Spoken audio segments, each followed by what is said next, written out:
നുണകൾ കൊണ്ട് ബന്ധങ്ങൾ കെട്ടിയുറപ്പിക്കാൻ ശ്രമിക്കരുത്. എന്നെങ്കിലും ഒരിക്കൽ സത്യങ്ങൾ അറിയുമ്പോൾ സ്നേഹിച്ചതിനേക്കാൾ കൂടുതൽ നിങ്ങൾ വെറുക്കപ്പെടും. ഒരാളുടെ വിജയത്തിന് മധുരം നിശ്ചയിക്കുന്നത് അയാളുടെ പരാജയങ്ങളാണ്. ഏതൊരു മനുഷ്യൻ്റെ വിജയത്തിനു പുറകിലും ഒരു വീഴ്ചയുടെ മുറിവുണ്ടാകും. പ്രതീക്ഷിക്കുന്നതെല്ലാം സംഭവിക്കണമെന്നില്ല. എങ്കിലും നല്ലത് ചെയ്യുക, നന്മയിൽ ജീവിക്കുക. അപ്പോൾ ജീവിതം മനോഹരമാകും. നിങ്ങളുടെ ആദ്യ വിജയം വെറും ഭാഗ്യം മാത്രമാണെന്ന് പറഞ്ഞു പരിഹസിക്കാനാണ് കൂടുതൽ പേരും കാത്തിരിക്കുന്നത്. അതിനാൽ ഒരിക്കലും ആദ്യ വിജയത്തിന് ശേഷം നിങ്ങൾ വിശ്രമിക്കരുത്. ചില വേദനകൾ അങ്ങനെയാണ്. മനസ്സിന് താങ്ങാനും പറ്റില്ല, ആരോടും പറയാനും പറ്റില്ല. ഒറ്റപ്പെടൽ ഒരിക്കലും ജീവിതത്തിലെ ഇരുട്ടല്ല, പലരെയും തിരിച്ചറിയാനുള്ള വെളിച്ചമാണ്. നിന്നെക്കൊണ്ട് സാധിക്കില്ല എന്ന് പറയുമ്പോൾ സാധിക്കും എന്ന് കാണിച്ചു കൊടുത്തുകൊണ്ടാണ് ഓരോ ചുവടും മുന്നോട്ട് വയ്ക്കേണ്ടത്. മനസ്സിലാക്കേണ്ട കാര്യങ്ങൾ മനസ്സിലാക്കേണ്ട സമയത്ത് മനസ്സിലാവില്ല. പിന്നെ മനസ്സിലായി തുടങ്ങുമ്പോഴേക്കും ഒരുപാട് വൈകിപ്പോകും. അതാണ് ജീവിതം. ദേഷ്യം ദുർബലതയാണ്. ക്ഷമയും വിവേകവുമാണ് അതിൻ്റെ മറുമരുന്ന്. കോപം വന്നാൽ സ്വയം നിയന്ത്രിക്കണം.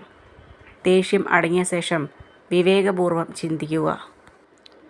ഒരാൾക്ക് എന്തെല്ലാം കുറവുകൾ ഉണ്ടെങ്കിലും എളിമയുള്ള അയാളുടെ സ്വഭാവം പലപ്പോഴും കുറവുകൾ ഇല്ലാതാക്കുന്നു. ജീവിതത്തിൽ വേദനിപ്പിക്കുന്ന പരീക്ഷണങ്ങളും പ്രതിസന്ധികളുമൊക്കെ ഉണ്ടാവും. അവിടെ നാം അസ്വസ്ഥരാകരുത്. അനുഭവങ്ങൾ നമ്മെ കൂടുതൽ കരുത്തുറ്റവരാക്കും. കുറ്റപ്പെടുത്തലുകൾ നമ്മെ ശക്തരാക്കും. നിങ്ങളെ മനസ്സിലാക്കാത്ത മനുഷ്യരുടെ നേരെ മെല്ലെ കണ്ണുകൾ അടയ്ക്കുക. കണ്ണ് തുറന്നു നോക്കേണ്ടത് നിങ്ങളുടെ കുറവുകളോടുകൂടി നിങ്ങളെ സ്നേഹിക്കുന്ന മനുഷ്യരിലേക്കാണ്.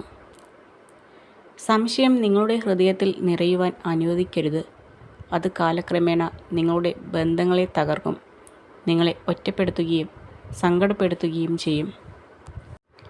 പ്രതികൂലമായ ഏതവസ്ഥയിലും നേരിടുവാനുള്ള ഒരു ചെറിയ സാധ്യതയെങ്കിലും ഉണ്ടാവും. തളർന്നിരിക്കാതെ അത് കണ്ടെത്തിയാൽ അവയെ മറികടക്കാനാവും. 1000 പുസ്തകങ്ങളിൽ നിന്ന് 10,000 പാഠങ്ങൾ പഠിച്ചാലും സ്വന്തം ജീവിതത്തിൽ നിന്ന് പഠിക്കുന്ന പാഠങ്ങളെക്കാൾ മികച്ചതാവില്ല അവയൊന്നും. ഇല്ലായ്മയെക്കുറിച്ച് മാത്രം ചിന്തിച്ചുകൊണ്ടിരിക്കുന്നത് കൊണ്ടാണ് ഉള്ളതിൽ തൃപ്തി വരാത്ത മനുഷ്യർ എന്തിനു വേണ്ടി പരക്കം പായുന്നത്. നിങ്ങളുടെ മനസ്സിൻ്റെ മുൻവാതിലും പിൻവാതിലും തുറന്നിടുക. ചിന്തകൾ കടന്നു വരുവാനും കടന്നു പോകുവാനുമുള്ള അനുവാദം കൊടുക്കുക. വിശ്വസ്തത എന്നത് ഏറ്റവും മൂല്യമുള്ള ഒന്നാണ്. സമൂഹത്തോടും സാഹചര്യത്തോടും സത്യസന്ധത പുലർത്തുമ്പോൾ നാം വിശ്വസ്തരായി മാറുന്നു. ഒരവസ്ഥയും സ്ഥിരമല്ല. ജീവിതത്തിലെ എല്ലാ വഴികളും അടഞ്ഞെന്നു വിശ്വസിക്കുമ്പോഴും രക്ഷപ്പെടാൻ ഒരു വഴി നമ്മെ തേടി എത്താതിരിക്കില്ല. നിങ്ങളുടെ സ്വന്തം ജീവിതത്തിൽ മാത്രം ശ്രദ്ധ കേന്ദ്രീകരിക്കുക.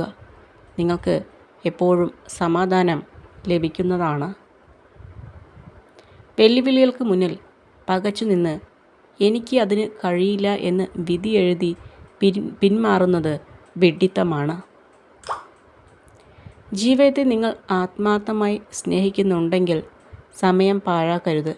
കാരണം സമയമാണ് നിങ്ങളുടെ ജീവിതം. ലോകത്തിലെ ഏറ്റവും ബുദ്ധിമുട്ടുള്ള കാര്യം സ്വന്തം തെറ്റ് മനസ്സിലാക്കുക എന്നതും അത് സമ്മതിക്കുക എന്നതുമാണ്. മറ്റുള്ളവരുടെ തെറ്റുകൾ കണ്ടെത്തി അത് പറഞ്ഞു നടക്കുക എന്നത് വളരെ എളുപ്പമുള്ള കാര്യമാണ്.